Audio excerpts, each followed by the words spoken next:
Why would your family believe an outsider over you? Have you given them any reason? Your partner must not tell you that you're complaining and nagging when you're telling them how you feel about situations. The moment you start getting that, I'll leave this one for the wolves, because I feel like you do not love yourself enough. Is there love in the house?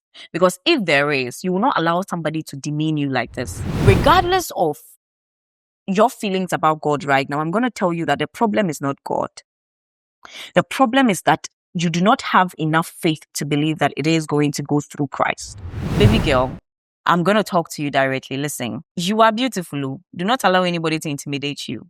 Because funny enough, those people that like to intimidate people about their looks, they don't like themselves. So when they go home and then they look in the mirror, do you know what they see? They see an ugly person, so they project how they feel on others.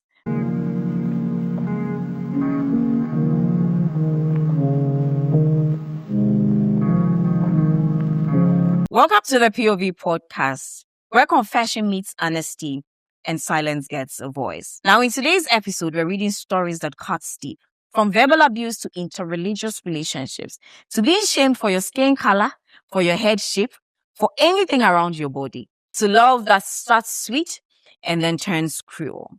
These are the things people endure quietly, the words that leave scars no one can see, and the moments that change is how we love, trust, and see ourselves. Now, you get comfortable, get yourself some popcorn, because this is going to be a real one.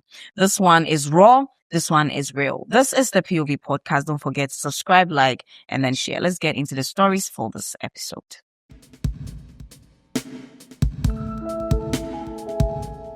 Dear Ikea, I'm a girl who completed SHS last year, and I'm at the age of 20. I've dated a guy for 5 years now. We started this dating when I was very young. He was good to me and gave me attention and care. But it came to some time things were not working. We broke up and he went to date a Muslim girl because he's also a Muslim. So this guy came to select things, and he told me whatever happened between him and the girl, that the girl traveled, and since she traveled, he has not heard from her again.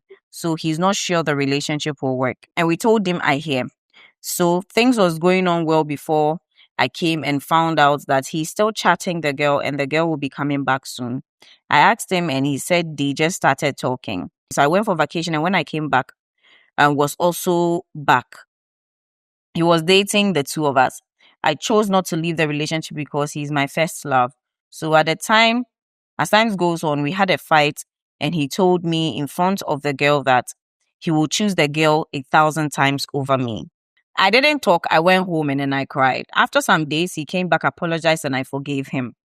Things were better small, and then we had another misunderstanding and he called for a breakup. I accepted because he was using words on me like ashawu and some words, but we talked because I think things will be better because we have been together for a long time. We're cool. I sometimes go to him and he also comes to me. I decided to visit him last time and I found out he was with someone inside, but I didn't mind. I was knocking, thinking that he was going to open the door, even come out and talk to me, but he did none of that. And the painful part was, it was even raining that night. So I went back home waiting for him to call, but he didn't call me days later. So I moved on.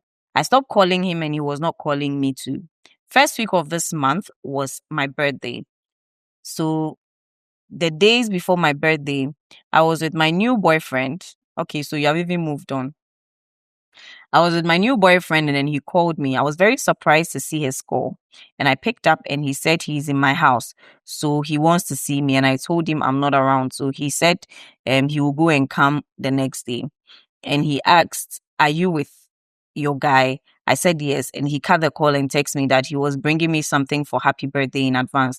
But he's not sure that I will hear from him again after the message. He went and then called my dad and then mom and some of my aunties to tell them that I'm sleeping around with guys. He to my house the next day to tell my grandma and grandpa the same thing because there are people I'm staying with. So no one of my aunties came to call us to select. So we understand each other that we all have moved on. Okay, the English is not Englishing, but let's take it like that. That we all have moved on. So we do whatever we want. But since then, he's making me feel like I'm the one who asked for breakup. He's really making me feel bad. And I have moved on. And he has also moved on. Okay, so now what's the problem here? If you have moved on and he has also moved on, what's the problem here? Because I feel like this is somebody that wants to really manipulate his way back into your life, going to your family and telling them that you are sleeping around. Meanwhile, you moved on because he broke up with you. I just don't think you should allow this to bother you so much. And if your family or the people that you're living with are not going to trust you, then that's a problem. Why don't they trust you? Look at it from that perspective too. Why don't they trust you? Why is your family, or why would your family believe an outsider over you? Have you given them any reason not to trust you or believe that you are not sleeping around bad? This guy treated you bad, because a man that will call you a shower, a man that will tell you that he will choose his ex 1,000 times over you. Come on. Don't allow his manipulative, mind and lifestyle to really bother you. If you've moved on and you're okay with that relationship, fair, enjoy it, and then feel free. All right. Don't mind him. Don't allow it to get to you, because it's just making you feel bad so that you can crawl back to him. And you're not crawling back to him because he made the wrong move. Do you understand?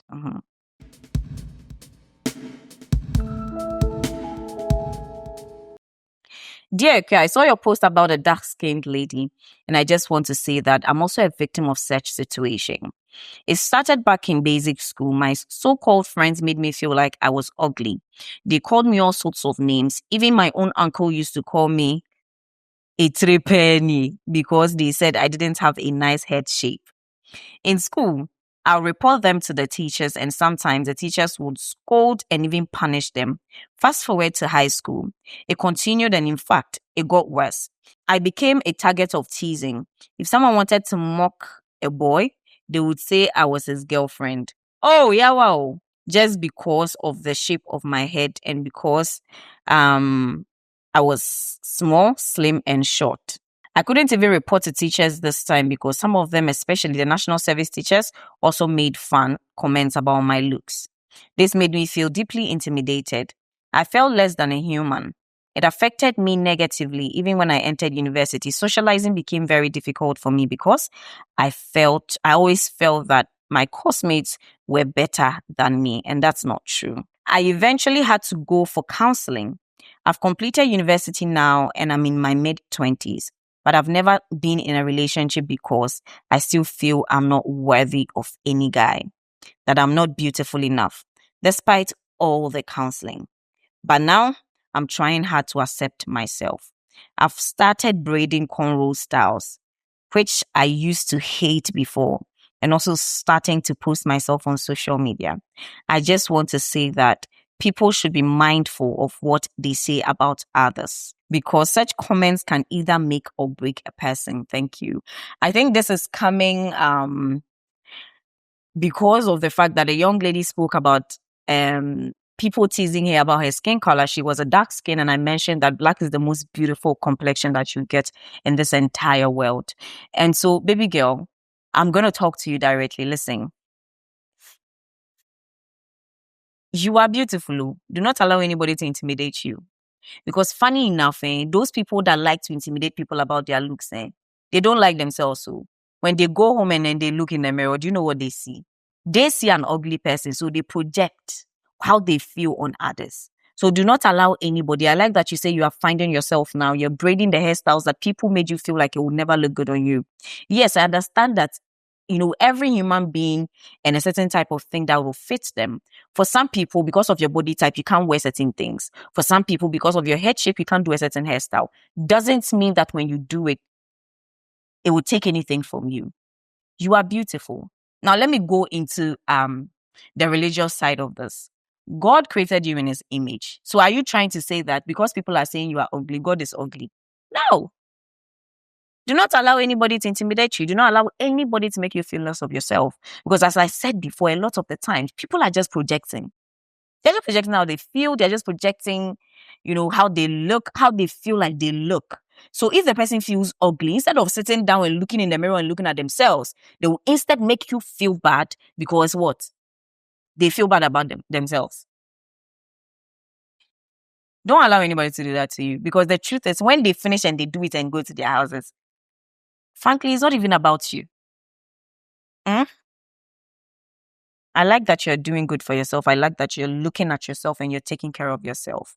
All right. And when it comes to the dating aspect, any man that gets you gets a jewel. So far as you are good, hardworking, God-fearing, you have good character, you are all the green flags, then the person has gotten a jewel. Okay? No. You are very pretty. And go back to counseling, because if I feel like after all the counseling, you still feel this way, go back to counseling, go back to your therapy and your therapist, and then maybe have that conversation with him. All right. Yeah. Have that conversation with him. Get yourself back on track. But I also, again, I like that you said you're looking out for yourself now.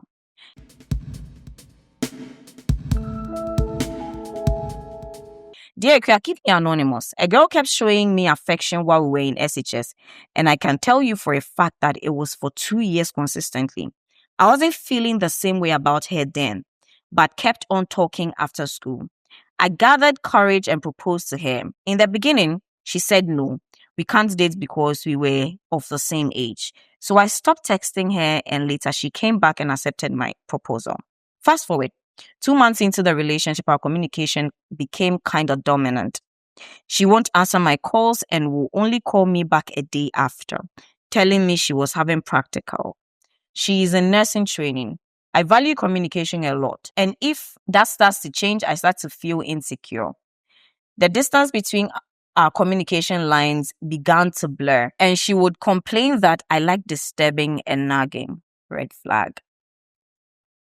I decided to end things with her, though I loved her. I still love her up to date, and I was thinking of repairing things between us. Meanwhile, there's this girl who has also told me she likes me and then wants us to be together, and I find it awkward and weird because I thought girls are not supposed to do that.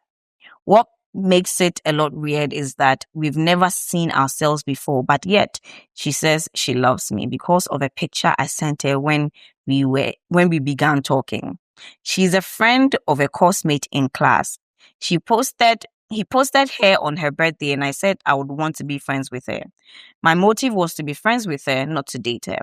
What should I do? Should I focus on patching things up with my ex, or try this new one? It's a year and 8 months since we broke up, and we're both 21. I can't tell you who to choose, but I can tell you that based off of how things ended between you and your ex, it's going to be a disaster if you go back there. She pursued you to a point, and then that's the first red flag. She pursued you to a point. When you went back, she had probably lost interest, because when she was really into it, you were also not ready. You were also not into it. And then she went and it was not going well. So she came back. She realized that nothing is going on there. So she came back to you. And then after coming back to you, she took you for granted. She knew, unless she didn't know communication was a big deal for you. Mind you, communication is one of the major things that keeps relationships going. And then she starts to castigate your communication channels, makes you insecure. And then at the end of the day, tells you that you're complaining and nagging too much. Your partner must not tell you that you're complaining and nagging when you're telling them how you feel about situations. The moment you start getting that, know that they've started losing feelings for you, unless you are actually nagging about unnecessary things. But what makes something unnecessary in a relationship? Now, about you loving your ex, I think a lot of people have said this, and we need to take it serious. The mushy feelings, the butterflies, and how it's not enough. It's not enough. Was it yesterday that I heard someone say that for men, respect keeps relationships? Yeah. For men, it is respect that makes them keep a relationship. Right. And so as a man, if you feel like that girl did not respect your opinion, did not respect your feelings, did not respect what you wanted in the relationship, I think you need to take a look at it again. And on to the new girl. You don't need to also jump into it because she said she liked you. In our traditional setting, they say it is not couth for a woman to shoot her shot. But I think we have moved a bit further from the traditional setting. So now women are able to shoot their shot. the unfortunate part of it is that a lot of the times the women are being taken advantage of when they shoot their shot. And then these men that are, getting the advances, instead of embracing it, abuse it. And so don't throw it away instantly, but take a look at it. Take a look at her character. Take a look at her spirit. Take a look at, how she is as a person, and be friends with her. You can tell her that, okay, I've heard you. I hear you, but I want to be friends with you. I want to know you. And if you know her and it doesn't work out, that's fine. Don't really jump into another ship when you're not certain of what exactly you want, even in a relationship. All right. Yeah. And 21, you have time. You have a little bit of time. Focus on the right things. Okay. Yeah.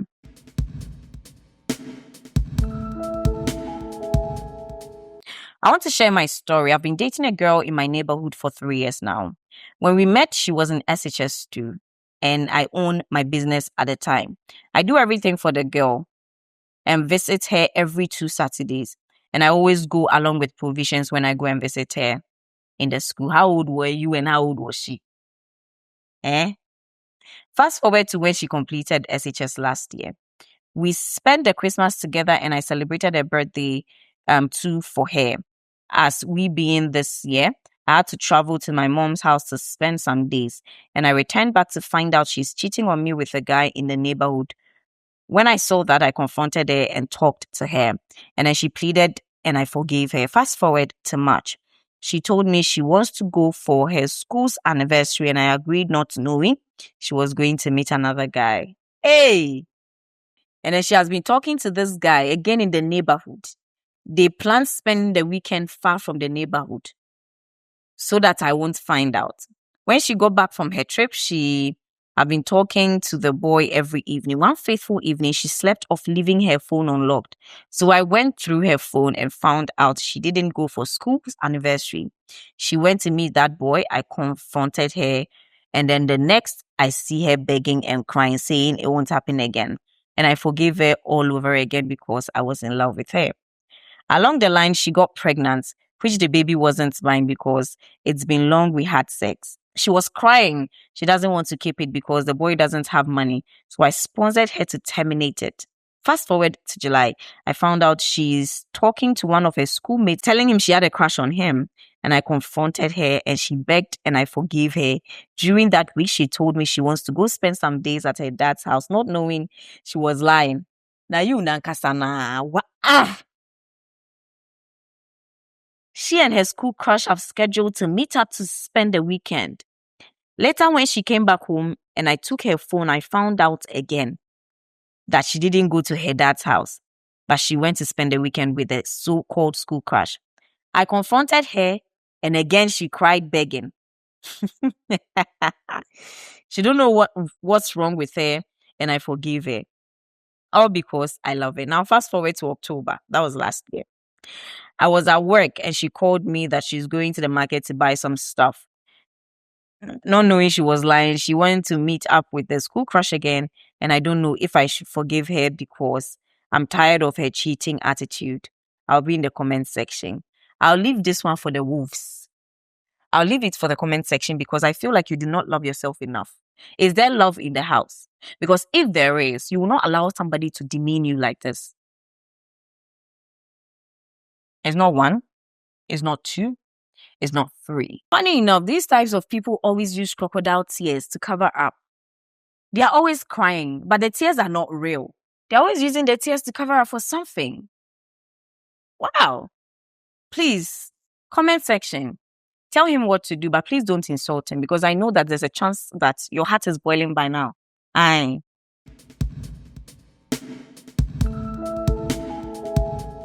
Dear Eke, I've been struggling with my sleep for a long time now. Please keep me anonymous.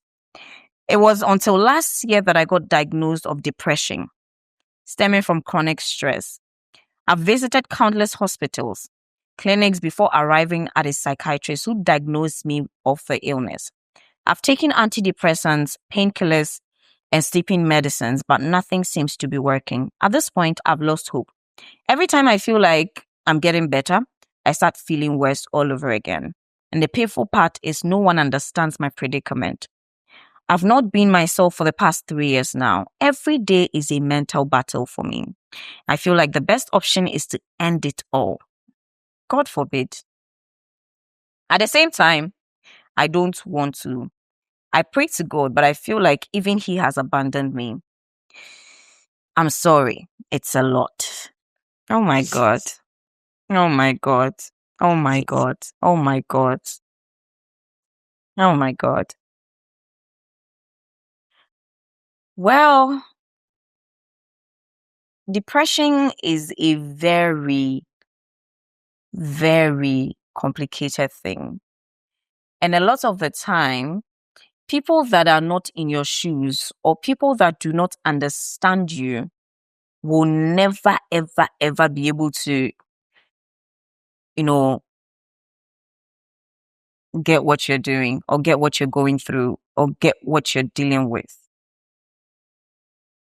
You understand? So at the end of the day, this is the little I can tell you. I hope you're still in therapy. I hope you're still taking your drugs, because do not take it for granted. They can go a long way into helping you. It may seem like it is not working now, but it will work as time goes on. 3, about God. God can never abandon you. He's not that type of father. He's not that. God is not. I know that you seem to think that praying is not helping you, but let me share this testimony to you. Maybe it can be helpful to you. At some point, I was diagnosed with clinical anxiety. So I was on medications a lot. And it was so much for me because the medicine would make you more moody, more down. In fact, you're sleeping a lot. You're sleeping your life away. And then I couldn't sleep a lot. I wasn't sleeping, but the medicine was what was keeping me in bed, like on check, that would make me sleep. I did a lot of things to put myself in a place where I would be happy, but it wasn't until I decided to take my relationship with God serious. And I remember the one Bible verse that I used for myself whenever I was in a place where I was anxious, whenever I was in a place where I felt abandoned. I felt like even God has let go of me. You know what I I use his own words against him. I think it was a man of God that told me that when you're feeling a certain way, when you're praying, use his own words against him. Tell him his own words. So you know what? I found this memory verse: be anxious for nothing, through supplication and thanksgiving. Yeah. So whenever I was anxious, I would sit in a corner and I would say, God, your word says be anxious for nothing. And I am anxious. And so since your word is telling me not to be anxious, please take this anxiety from me. I remember the very first time I tried it, it took me less than 5 minutes and then I was calm. But now, anxiety babu, anxiety who? Try it and see. Because I have that belief, regardless of your feelings about God right now, I'm going to tell you that the problem is not God. The problem is that you do not have enough faith to believe that it is going to go through Christ. I'm not saying you are the problem. I'm just saying have faith. I'm just saying believe. I'm just saying do not start feeling that you are abandoned, because the moment you start feeling that way, the devil feeds onto it. And then you actually don't believe God's got you. But I promise you, God's got you. He has you. You just have to go to him. You just have to go to him. You know what? Text me. Again, I'll be looking forward to it. Text me. Let's work this out. About ending it, that is not your portion. That is not your portion. That is not your portion. So do not allow the devil to eat into your head to think that taking your life will serve a purpose for him. It won't. He needs you alive for the manifestation of his glory. And so text me and believe God for a miracle. Feed on the word of God. See, I'm saying this from a personal place. feed on the word of God. When you are there and you start feeling what, feed on, listen to the word of God, read your Bible, listen to worship songs, and your spirit will awaken to something that you probably have never seen before or felt before. But I pray for you that you find peace in your spirit and in your mind. All right? Yeah.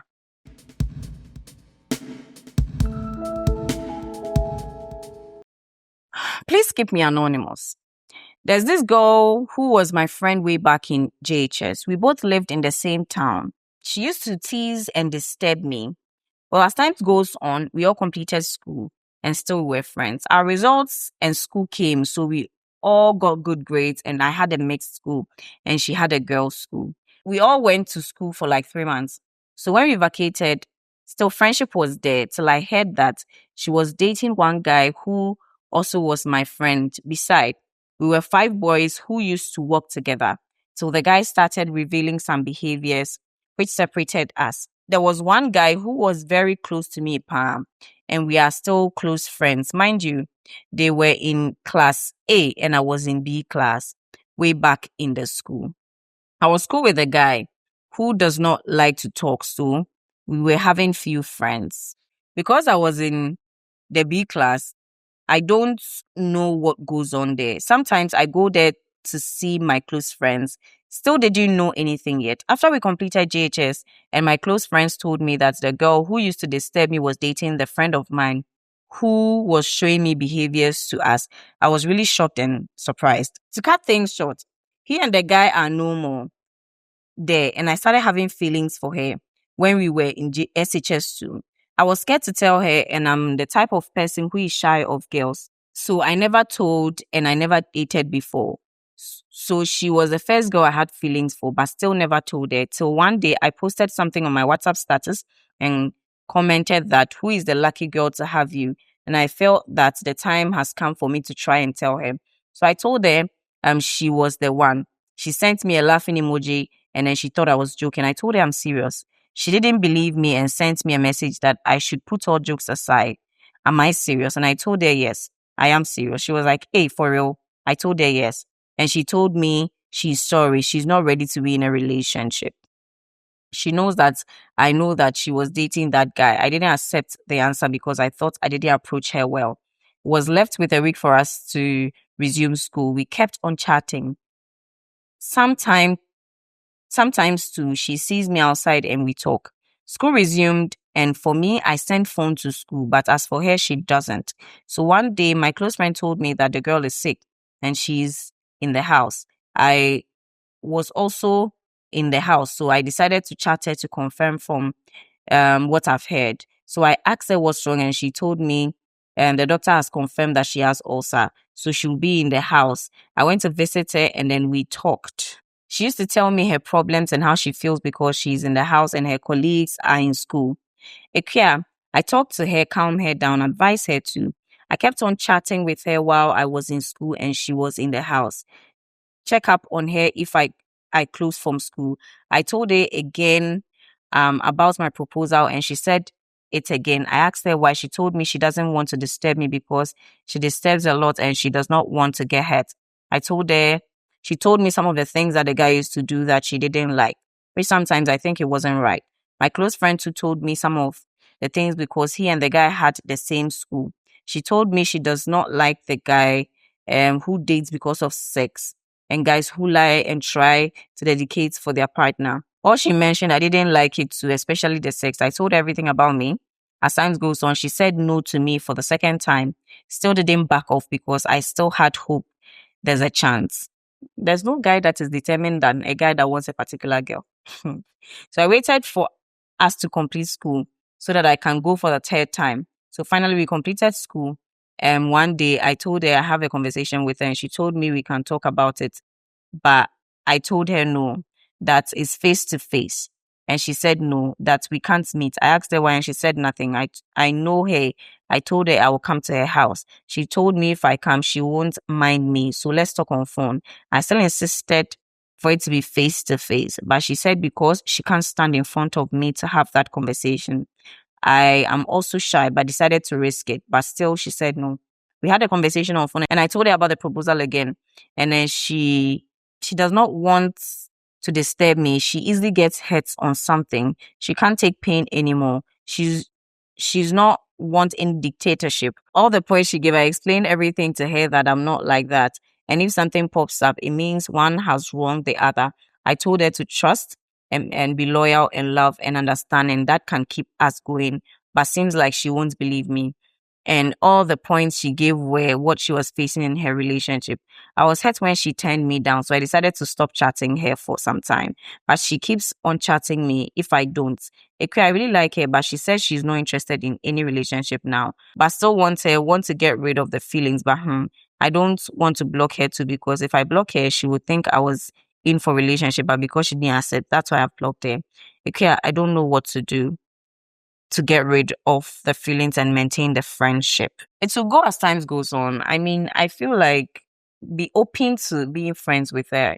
A lot of the time, some of these things become some of the most beautiful things, because it will become friendship, then she will trust you.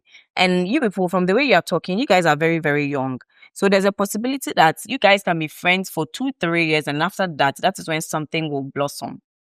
But for now, just, be cool. Just be friends with her. I don't know how you're going to be friends with her, but you need to take your mind off the emotions and the feelings and all that. Like, do you get it? Just see her as a girl that you know, and then, have that cordial relationship with her. Okay, she chats to you, chat her back.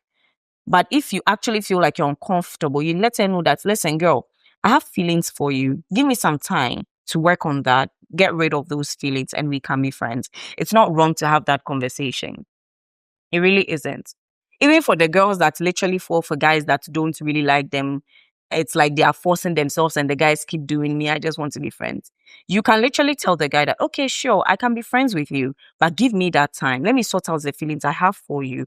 And then we can go, we can become that friendship that you want. It's going to take some time. It's not going to be that, short. It's going to take some time, but give me that time to get rid of those feelings. Okay. Yeah, I think a quick conversation can help, so that you detach yourself a bit. You create some boundaries to sort yourself out when it comes to the feelings you have for her, and then you move on from there to become friends with her. You get it? Thank you very much for watching the episode. Don't forget to subscribe, like, and then share this. It's the POV/Dear Ikea, and my name is Nanekia Adepaando. I will see you in the next episode, but do not forget to keep sending your stories or anything that is going on in your life. It could be about relationships, it could be about family, it could be about job, it could be about your relationship with God, whatever it is. Just shoot it in my DM and let's have a conversation about it. I'll see you in the next episode. Adios. Bye. Jesus loves you.